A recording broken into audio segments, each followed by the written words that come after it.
भक्तवत्सल भगवान की जय। जय श्री राम। राज बलि नर्मदा के पावन तट पर दैत्य गुरु शुक्राचार्य के सानिध्य में यज्ञ कर रहे हैं। भगवान वामन का बड़ा सुंदर स्वरूप है। भगवान कुल वामन अंगुल के ही हैं। छोटे छोटे हाथ, छोटे छोटे पैर, हाथ में छोटा सा कमंडल, छत्र, सुंदर रूप धारण करके मेरे प्रभु वामन के यहाँ वामन पहुंचे हैं बलि के यहाँ। सुखदेव जी कहते हैं परीक्षित, उस समय दैत्यराज बलि यज्ञ मंडप में बैठ करके गुरुदेव के सानिध्य में यज्ञ कर रहे थे। बलि की दृष्टि पड़ी वामन भगवान के ऊपर, तो अपने गुरुदेव से बलि ने कहा, गुरुदेव आज हमें ऐसा प्रतीत हो रहा है कि आज हमारे यज्ञ में साक्षात भगवान सूर्य नारायण चल करके आ रहे हैं। ऐसा दिव्य स्वरूप वामन भगवान का। शुक्राचार्य जी ने कहा, बलि अगर यह सूर्य नहीं होंगे तो चंद्रमा होने में कोई संदेह नहीं है, क्योंकि इतना सुंदर और दिव्य बालक तो हमने भी नहीं देखा, इतना दिव्य बटु ब्रह्मचारी हमने नहीं देखा। बलि यज्ञ मंडप से बाहर निकल कर आया, वामन भगवान को देखा, चरणों में प्रणाम किया, स्वागत करता है। स्वागतम ते नमस्तुभ्यं ब्रह्मन् किं करवाम ते ब्रह्मर्षीणां तपः साक्षात् मन्ये त्वर्यवपुर्धरम्।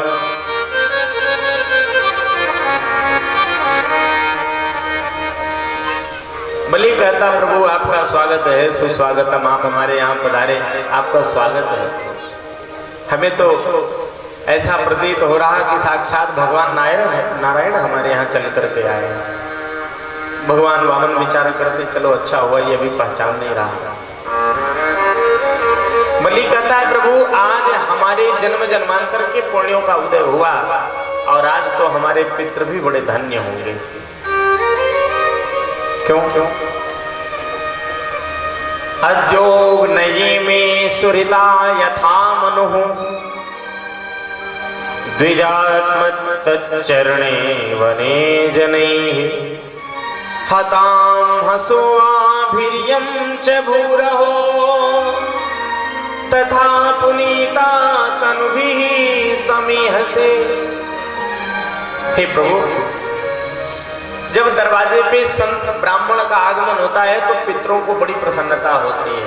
अद्योगनये में सुहृदा यथा विधि, पितरों को इस बात की प्रसन्नता होती ना कि हमारे यहाँ कोई ऐसी संतान तो है जो संतों और ब्राह्मणों की आदर करने वाले हैं।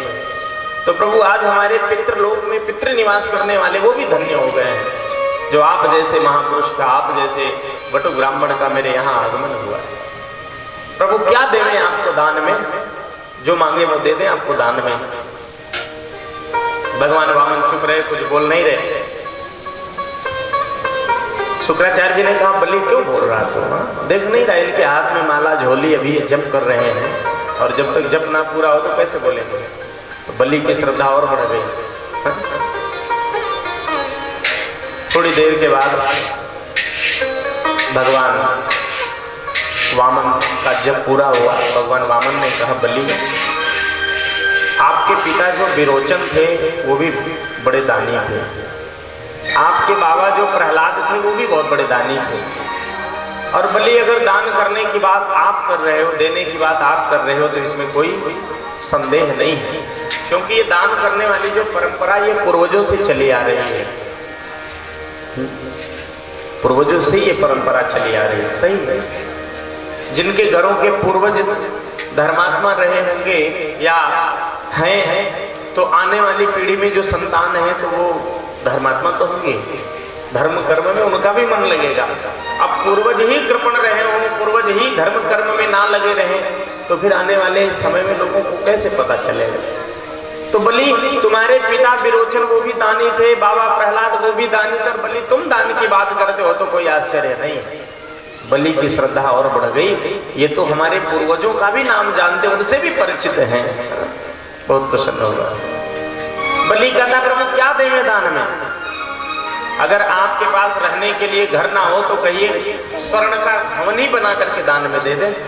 स्वर्ण का गा कांचनम गुणवद धाम मृष्ठम तथान्य पेयामुत विप्रकन्या ग्रामान समृद्धान तुर्गान रथानवान ग्रामान समृद्धान तुर्गान रजानवान रथामस्तथार्थम संप्रतीक्षा। कहिए प्रभु तो आपको 2-4-10,000 गौओं को दान में दे दूं। गा कांचनम गुणवद धाम मृष्ठम। और अगर आपका विवाह ना हुआ हो तो कहिए किसी ब्राह्मण की कन्या के साथ में आपका विवाह भी कर दें। 2-4-10 गांव आपको दान में दे दें, सेवकों को दान में दे दें। आप जो मांगे सब कुछ देने के लिए तैयार है। भगवान वामन कुछ नहीं बोले, बार बार आग्रह करने लगा। भगवान वामन ने कहा देखो बलि, हमें किसी चीज की आवश्यकता ही नहीं। क्यों? अरे भाई जब हमें भूख लगता है तो कहीं 2-4 घरों में मांग लेता हूँ, भिक्षाटन कर लेता हूँ, मिल जाता है। जल पीने की इच्छा होती तो पास में कमंडल है, कमंडल में लेकर के जल का पान कर लेता हूँ।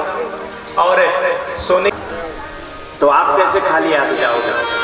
बार बार जब बलि ने आग्रह ही किया कि आपको दान लेना ही पड़ेगा तो भगवान ने कहा ठीक है बलि, अगर तू दान करना ही चाहता है तो एक काम कर। तस्मात् त्वत्तो महीमि सत् वृणेहं वरदर्श भाग पदानि त्रीणि दैत्येन्द्र संमिता विपदा मम। बलि अगर तू दान करने के लिए इतना ही उत्सुक है तो एक काम कर, पदानि त्रीणि दैत्येन्द्र, तू हमें बस 3 पग भूमि दान दे दे और कुछ नहीं। 3 पग भूमि दान मांगा। बलि हंसने लगा। बलि कहता है प्रभु इतना आग्रह किया, बार बार निवेदन किया तो आपने 3 पग भूमि मांगा। मांगने से पहले ये भी नहीं विचार किया कि किसके सामने आप खड़े हैं। त्रैलोक्य का मालिक है बलि और आपने ऐसे बलि से मांगा भी तो 3 पग भूमि। भगवान ने मन में विचार किया पहले तू संकल्प तो कर, तब बताता हूँ कितना बड़ा दान मांगा। अरे बलि ने कहा 3 गांव तो कम से कम मांग लेते, 3 पग भूमि लेकर क्या करोगे?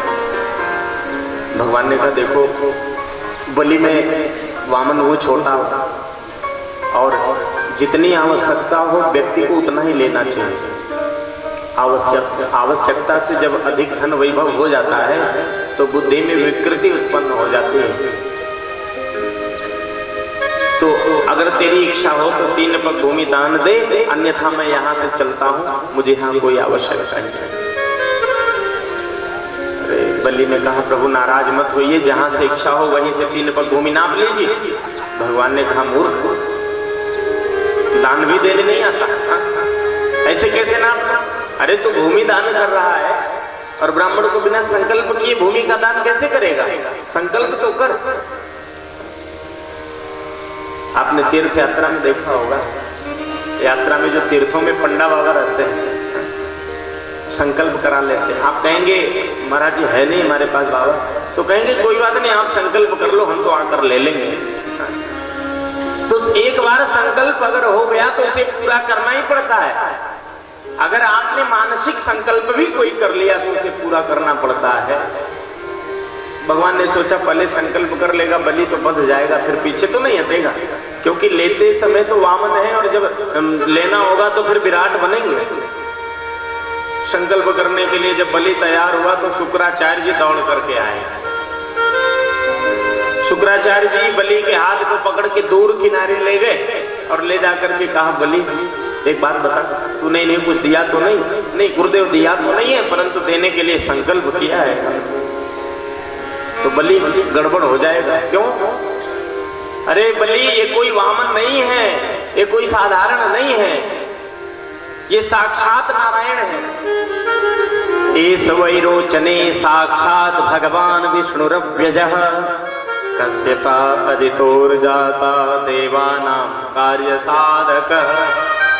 बलि ये देवताओं के कार्य को सिद्ध करने के लिए ये वामन बन करके आए हैं और ये साक्षात नारायण है। इस वैरोचने साक्षात भगवान विष्णु रव्यय, ये साक्षात भगवान है, साक्षात ये नारायण है। इसलिए देख बलि ने कह दे आपको तो जो खाने पीने के लिए चाहिए मांग लो, दे दूंगा, लेकिन और मैं नहीं कुछ दे सकता। बलि ने कहा गुरुदेव क्या कह रहे हैं आपने ही बताया कि झूठ नहीं बोलना चाहिए, अब हमने संकल्प कर लिया मन में तो देना तो पड़ेगा ही। तो बलि सब गड़बड़ हो जाएगा। बलि ने कहा हम झूठ नहीं बोल सकते गुरुदेव। तो गुरुजी ने कहा बेटा कुछ स्थान ऐसे जहां झूठ बोलने से दोष नहीं लगता है। कितना बचाने का प्रयास कर रहे हैं गुरुदेव, कौन कौन से स्थान? स्त्री सुनर्म विवाहे च वृत्यर्थे प्राण संकटे गो ब्राह्मणार्थे हिंसायाम नानृतम स्याजुगुप्सितम। शुक्राचार्य जी ने कहा बलि कुछ स्थान ऐसे जहां झूठ बोलने से दोष नहीं लगेगा। कौन कौन से स्थान? बोले स्त्रियों के साथ हास परिहास करने में, स्त्रियों के साथ हास परिहास करने में झूठ बोले तो दोष नहीं लगता।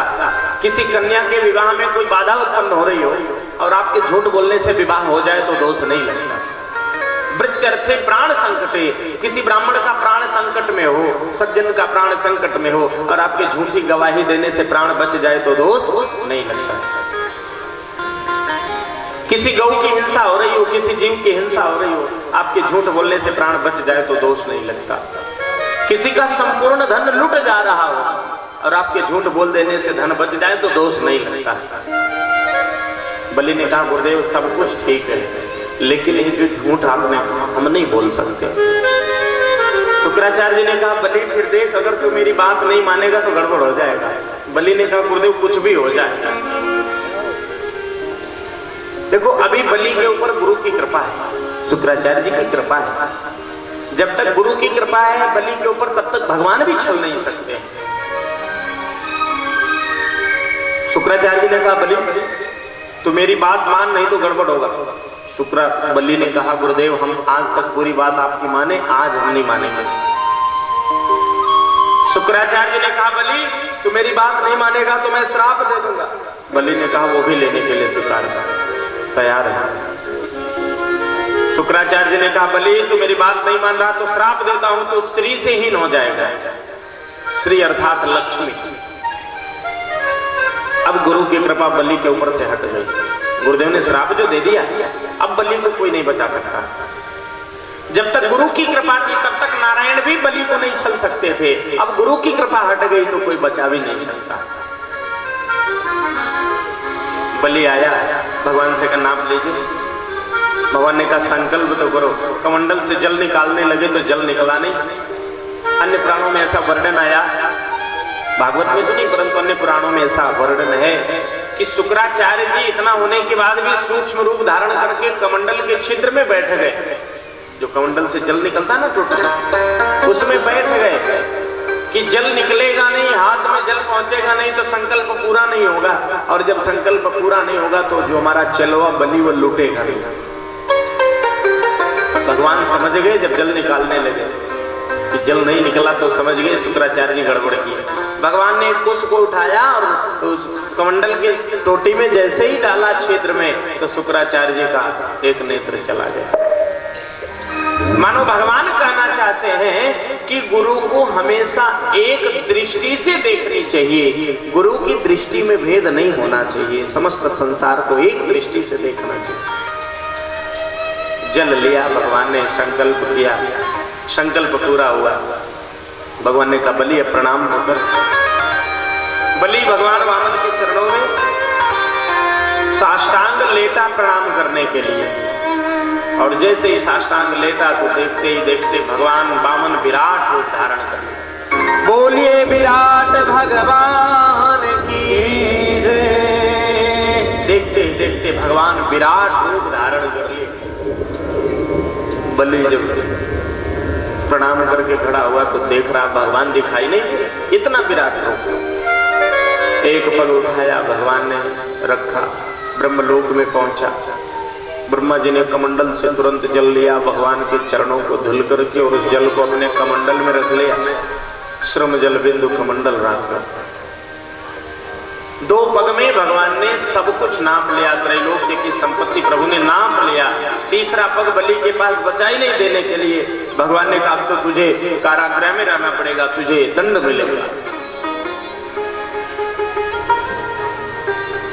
अन्य जो दैत्य थे भगवान को मारने के लिए दौड़े। बलि ने कहा देखो सावधान, इस समय हमारा समय अनुकूल नहीं है, लड़ाई मत करो नहीं तो सारे के सारे मारे जाओगे, हमारी तरह सारे लोग बंदी बनोगे, मारो मत। बलि ने कहा प्रभु हमने संकल्प जरूर किया है, हम 3 पग भूमि दान देने का, आपने 2 पग में सब कुछ नाप लिया, तीसरा पग मेरे पास कुछ नहीं बचा, मैं समझ रहा हूं। लेकिन प्रभु एक बात बताइए, अभी तक तो आपने हमारे केवल धन को लिया है, ये धन का मालिक तो आपके सामने ही खड़ा है ना। आपने 2 पग में हमारी सारी संपत्ति को ले लिया, तीसरा पग आप मेरे